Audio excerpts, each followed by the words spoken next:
Bagaimana bisa band yang menjadi pionir deathcore dan meletakkan pakem standar musik metal modern tiba-tiba berubah semakin ngepop? Setelah terbentuk pada tahun 2004, BMTH memainkan jenis deathcore kotor yang diejek oleh media, tetapi masih berhasil mendapatkan momentum melalui fanbase online yang dinamis lewat MySpace.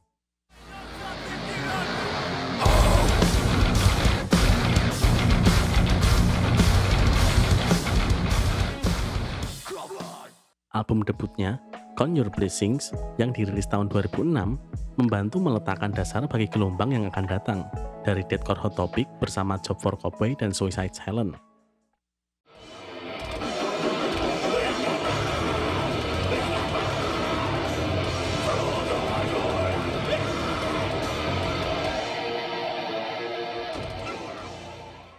Band yang kini beranggotakan Oliver Sykes sebagai vokal, Matt Ginn sebagai basis, Limalia sebagai gitaris, Matt Nicol sebagai drummer, dan Jordan Fish sebagai programmer, awalnya sangat dipengaruhi oleh band metalcore chaotic asal Amerika, yaitu Norma Jean, dan band hardcore punk paling eksentrik, yaitu Refuse.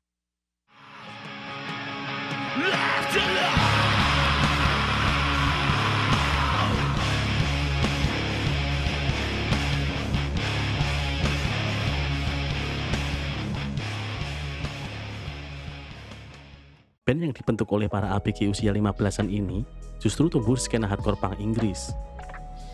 Nama Bring Me The Horizon diambil dari sebuah percakapan di film Pirates of the Caribbean ketika Kapten Jack Sparrow mengatakan, "Now, bring me the horizon."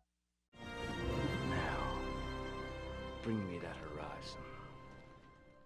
Setelah merilis demo album berjudul Bedroom Sessions dan EP pertama mereka yang berjudul This Is What the Edge of Your Seat Was Made For di tahun 2004, mereka berhasil mendapatkan penghargaan dari Kerrang Awards sebagai Best British Newcomer di tahun 2006.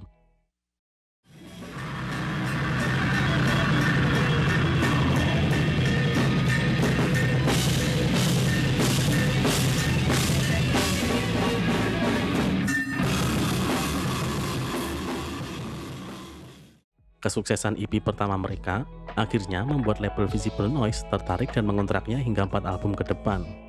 Tidak sampai di situ, mereka juga ditunjuk sebagai band pembuka The Red Chord, sebuah band metalcore dari Amerika yang sedang melangsungkan tur di Inggris.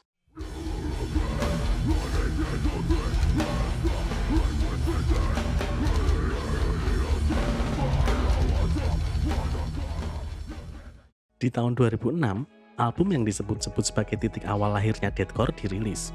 Sebuah album penting berjudul Count Your Blessings yang merubah generasi metal setelahnya. Bareng dengan The Black Hawk, sebuah band post-hardcore dari Wales, mereka melangsungkan tur promo album ke seluruh penjuru Britania Raya.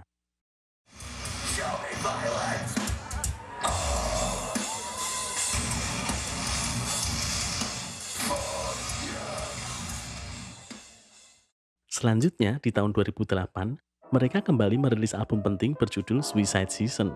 Kali ini, Fredrik Nordstrom, gitaris dari Dream Evil, sebuah unit heavy metal legendaris dari Swedia, ditunjuk sebagai produser. Fredrik berhasil meracik deathcore sebagai pondasi utama BMTH yang dilebur dengan unsur metalcore 2000-an yang menjadi keahliannya. Sebelumnya, Fredrik Nordstrom juga menangani beberapa band melodic death metal mumpuni seperti At The Gates, Arch Enemy, Night Rage, In Flames, Soilwork, Opeth, hingga Powerwolf. Suicide Season dirilis oleh 2 label besar sekaligus, yaitu Epitaph untuk pasar Amerika dan Visible Noise untuk pasar Inggris. Lewat album ini, BMTH mengukuhkan posisinya sebagai band metal baru yang patut diperhitungkan. Bahkan, fans mereka menjalar dari anak emo, screamo, hingga metal tulen. Bersama Cancer Bats, unit hardcore punk dari Toronto, Amerika Serikat, BMTH melangsungkan tur Taste of Chaos sekaligus promo album ke Amerika Utara.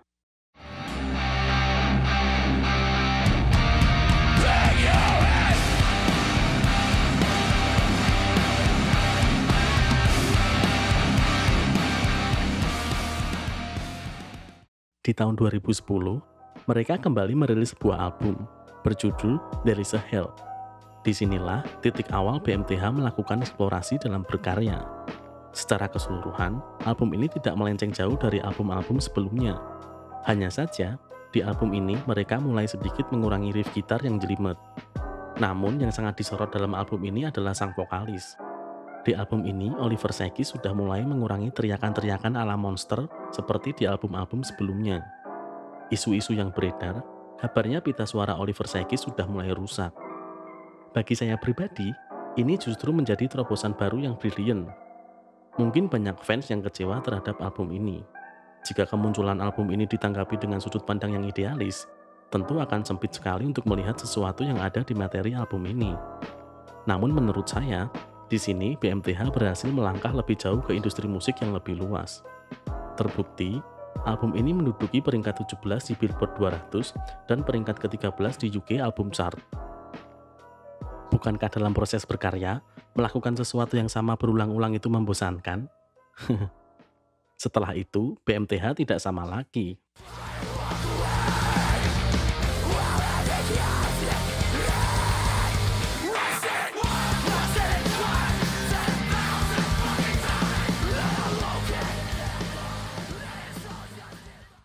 Di album Sempiternal yang dirilis di tahun 2012, BMTH semakin berani menunjukkan eksplorasi mereka dalam berkarya.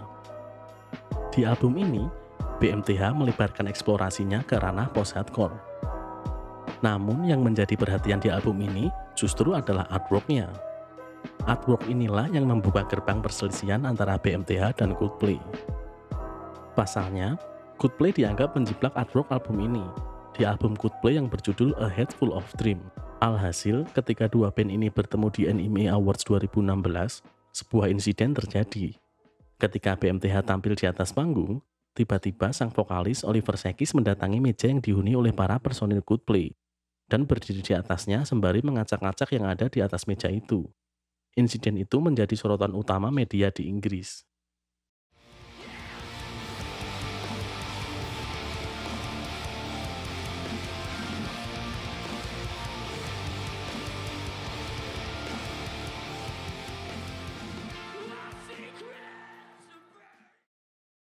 Di tahun 2015, BMTH kembali merilis album berjudul That's the Spirit.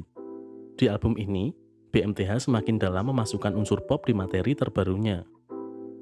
Sebuah album yang cukup menarik untuk didengarkan. Representasi dari BMTH yang baru. Di album ini, mereka seperti ingin mengatakan, "Hey, lupakanlah era BMTH sebagai pionir deathcore. Kami adalah band rock yang semakin populer." Ada pepatah Jawa yang mengatakan, "Wis kadung teles, mending jegur sisan." Nah, begitulah yang dilakukan oleh BMTH. Setelah merilis That's the Spirit, kemudian BMTH merilis Amo di tahun 2018. Sebuah album yang sangat pop untuk ukuran band sekelas BMTH. Seperti Justin Bieber yang melakukan fusion dengan Linkin Park.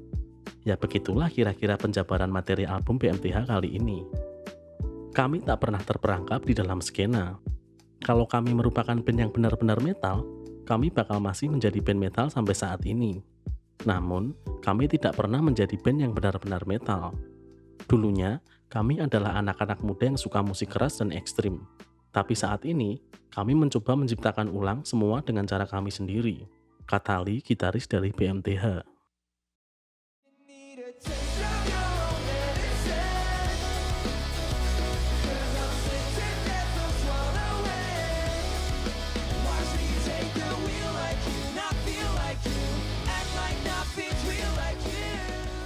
Istilah pendewasaan bermusik memang sering dipakai oleh musisi ketika karyanya sudah melenceng dari akarnya.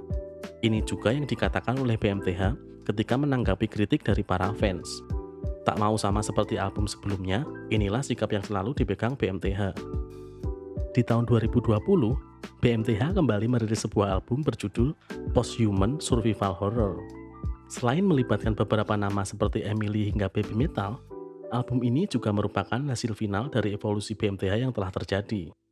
Oliver Sykes dan kawan-kawan seperti sudah menemukan racikan yang pas untuk bandnya tersebut.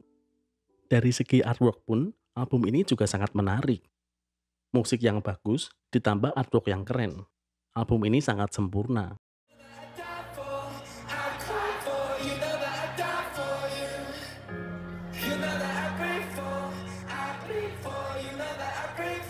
Terlepas sudah tidak lagi memainkan deathcore, menurut saya itu bukanlah suatu masalah. Biarkan saja Saikis dan teman-temannya bereksplorasi. Mau seperti apa BMTH kelak, percaya saja bahwa hasilnya akan selalu menarik. BMTH sebagai pionir deathcore itu adalah fakta. Namun, memaksakan BMTH untuk tetap menjadi sesepuh deathcore itu rasanya tidak adil. Sudahi saja perdebatan usang yang membandingkan BMTH lama dan baru.